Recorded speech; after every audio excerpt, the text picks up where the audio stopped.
Gracias y paz, amados hermanos. Buenos días, que el Señor bendiga cada una de sus vidas. Soy Juan Carlos Barahona González.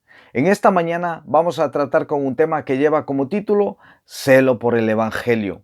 Y para comenzar vamos a dar lectura a un versículo que se encuentra en el libro de Apocalipsis, en el capítulo 3, el versículo 19. Y luego pondremos este texto en su contexto para encontrar el verdadero sentido de lo que hoy nuestro hermano Charles Haddon Spurgeon tiene para nosotros. Entonces dice la palabra del Señor, Apocalipsis 3, 19. Yo reprendo y castigo a todos los que amo. Sé pues celoso y arrepiéntete, dice la palabra del Señor. Vamos a ver su contexto. Se encuentra en el versículo 14. Y escribe al ángel de la iglesia en la Odisea. Muchos eruditos dicen que este ángel al cual llegaba este mensaje es el pastor de la iglesia de ese entonces. Y específicamente era un mensaje al pastor de la iglesia de la Odisea. Esta iglesia era una iglesia de la cual Dios dice: yo conozco tus obras, pero las obras que Dios veía en esta iglesia no eran muy buenas, no agradaban a Dios. Dice que tus obras, dice, no son frías ni calientes. Ojalá fueres frío o caliente, pero por cuanto eres tibio, le dice el Señor, no eres ni frío ni caliente, te vomitaré de mi boca. Esta iglesia estaba en estas condiciones. Decía: yo soy rico, me he enriquecido, de ninguna cosa tengo necesidad. Y dice Dios: y no sabes que tú eres un desventurado, miserable, pobre, ciego y desnudo. Por tanto, te aconsejo. Y ahí, ¿verdad? Vemos más adelante como el Señor dice: arrepiéntete. Entonces, en base a este texto y con todo este contexto que hemos leído, vamos adelante con este tiempo devocional, porque vamos a hablar de un celo positivo. De hecho, si recordamos, el título de este devocional es Celo por el Evangelio. Vamos adelante.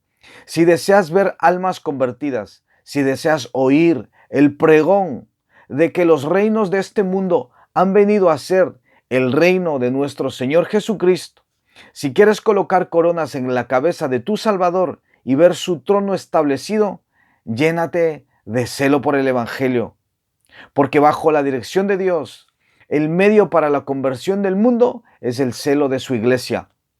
Todas las gracias harán proezas, pero esta será la primera.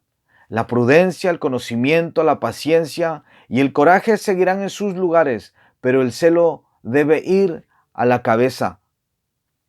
No es la amplitud de tus conocimientos, aunque estos son muy útiles. No es el número de tus talentos, aunque ellos no deben ser despreciados. Es tu celo por el Evangelio el que hará grandes hazañas.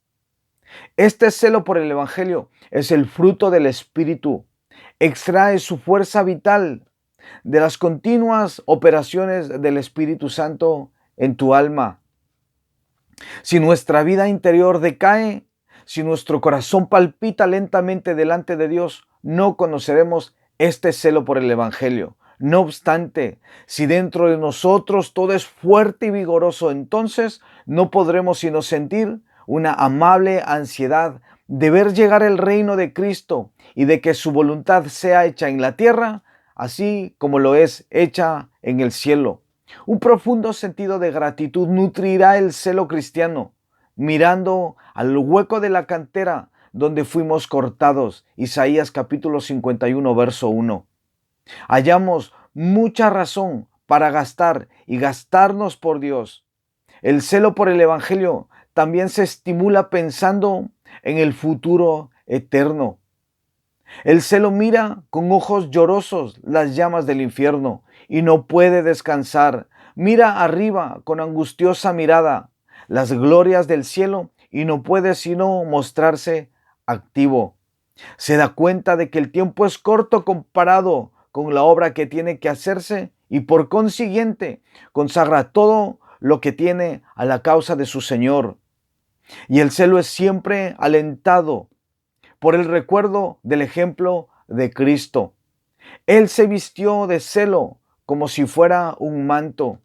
Cuán rápidas las ruedas del carro del deber anduvieron juntamente con él. Él no malgastó el tiempo en el camino. Demostremos que somos sus discípulos, manifestando el mismo espíritu de celo que hubo en Cristo. Es lo que nos dice nuestro hermano Spurgeon en esta mañana. Me gustaría que también podamos nosotros ahondar un poco más en este celo evangelístico, en este celo por el Evangelio.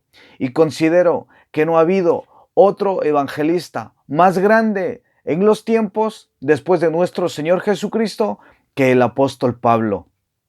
Él fue un misionero, un evangelista precioso y poderoso, usado poderosamente por nuestro precioso Dios.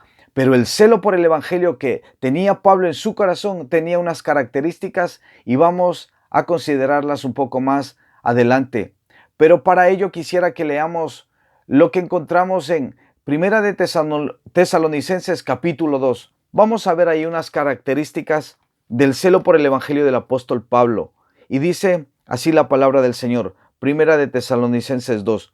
Porque vosotros mismos sabéis, hermanos, que nuestra visita a vosotros no resultó vana, pues habiendo antes padecido y sido ultrajados en Filipos, como sabéis, tuvimos de nuevo en nuestro Dios para anunciaros el Evangelio de Dios en medio de gran oposición, porque nuestra exhortación no procedió de error ni de impureza, ni fue por engaño, sino que según fuimos aprobados por Dios, para que se nos confiase el Evangelio, así hablamos, no como para agradar a los hombres, sino a Dios, el que prueba nuestros corazones.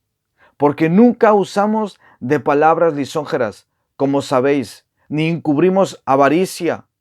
Dios es testigo.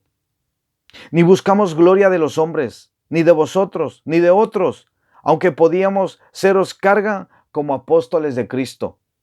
Antes fuimos tiernos entre vosotros, como la nodriza que cuida con ternura a sus propios hijos. Tan grande es nuestro afecto por vosotros, que hubiéramos querido entregaros no solo el Evangelio de Dios, sino también nuestras propias vidas, porque habéis llegado a sernos muy queridos. Porque os acordáis, hermanos, de nuestro trabajo y fatiga, como trabajando de noche y de día, para no ser gravosos a ninguno de vosotros, os predicamos el Evangelio de Dios. Vosotros sois testigos, y Dios también, de cuán santa, justa e irreprensiblemente nos comportamos con vosotros los creyentes, así como también sabéis de qué modo, como el Padre a sus hijos, os exhortábamos y consolábamos a cada uno de vosotros. Y os encargábamos que anduvieseis como es digno de Dios, que os llamó a su reino y gloria, por lo cual también nosotros,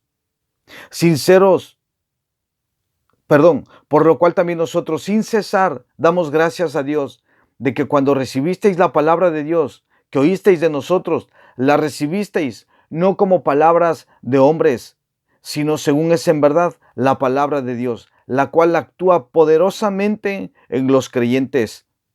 Porque vosotros, hermanos, vinisteis a ser imitadores de las iglesias de Dios en Cristo Jesús que están en Judea, pues habéis padecido de vuestra propia nación las mismas cosas que ellas padecieron de los judíos, los cuales mataron al Señor Jesús y a sus propios profetas, y a nosotros nos expulsaron y no agradan a Dios y se oponen a todos los hombres, impidiéndonos hablar a los gentiles para que éstos se salven. Así colman ellos siempre la medida de sus pecados, pues vino sobre ellos la ira hasta el extremo, dice la palabra del Señor. Pero como les dije, me gustaría que podamos ver unas características muy particulares, muy peculiares que tuvo el celo evangelístico en la vida del apóstol Pablo. Dicen, en base a los versículos que acabamos de leer, he apuntado algunas cosas que son muy relevantes y muy importantes para nosotros. Lo que Pablo tuvo en su celo evangelístico fue denuedo, es decir, valentía para predicar el evangelio. Esto lo encontramos en el verso 2. Verso 3. Su celo por el evangelio fue genuino y jamás él deseó enseñar por engaño. Verso 4. Habló no como para agradar a los hombres, sino siempre pensando en agradar a Dios. Verso 5. No usaba de palabras lisonjeras, ni tampoco era avaricioso. Verso 6. No buscaba la gloria de los hombres, es decir, no buscaba ser aceptado por los hombres, sino que él decidió ser fiel al Señor, predicando fielmente su palabra. Verso 7. Fue tierno como una nodriza con los verdaderos hijos, con aquellos que a pesar de sus fallos seguían buscando fielmente y firmemente al Señor. Verso 8. Él estaba dispuesto a dar su vida porque Cristo abundara aún más y más en cada uno de los creyentes. Verso 9. Fue muy trabajador el apóstol Pablo. Fue un siervo incansable. Verso 10. Tuvo buen testimonio delante de los hombres. Pablo fue un hombre que no vivió de cualquier manera, sino que fue un hombre fiel, de buen testimonio, delante de Dios y delante de los hombres. Creo que muchos de nosotros debemos aprender de este siervo del Señor, que todos nosotros podamos tener buen testimonio delante de Dios y delante de los hombres. Verso 12. También llamó a vivir como es digno del reino de Dios. Pablo confrontaba el pecado con amor, pero con verdad. Él corregía y a cada uno de los que andaban indignamente los corregía y los exhortaba, porque él los veía como un padre ve a un hijo. Verso 13. Él estaba convencido que su mensaje venía de Dios. Él estaba completamente convencido que él no venía con palabras de hombres, ni con persuasiones de hombres, sino que su mensaje era directamente de Dios. Él era consciente que su mensaje era inspirado por el Espíritu Santo. Me gustaría, amadas vidas, que consideremos estas cualidades, estas características santificadas que tenía el celo de Pablo, ese celo por el Evangelio. Y me gustaría que también nosotros podamos orar en base a todo lo que vemos en este texto, en este capítulo, que podamos orar en base a estas cualidades que debemos tener todos nosotros, los hijos de Dios, que nos vistamos de todas estas características para ir y seguir adelante con nuestro celo evangelístico. Reflexionemos en estas verdades, amados hermanos, y me gustaría también animarles a que puedan compartir este tiempo devocional con otras vidas y también invitarles el día de mañana, si mi Padre así lo permite, para disfrutar y deleitarnos juntos en un nuevo tiempo devocional y estar así por un instante en la misma presencia de nuestro Dios, escuchando y compartiendo su preciosa y maravillosa palabra. Que tengan un precioso día y que Dios los bendiga grandemente. Bendiciones a todos y hasta mañana.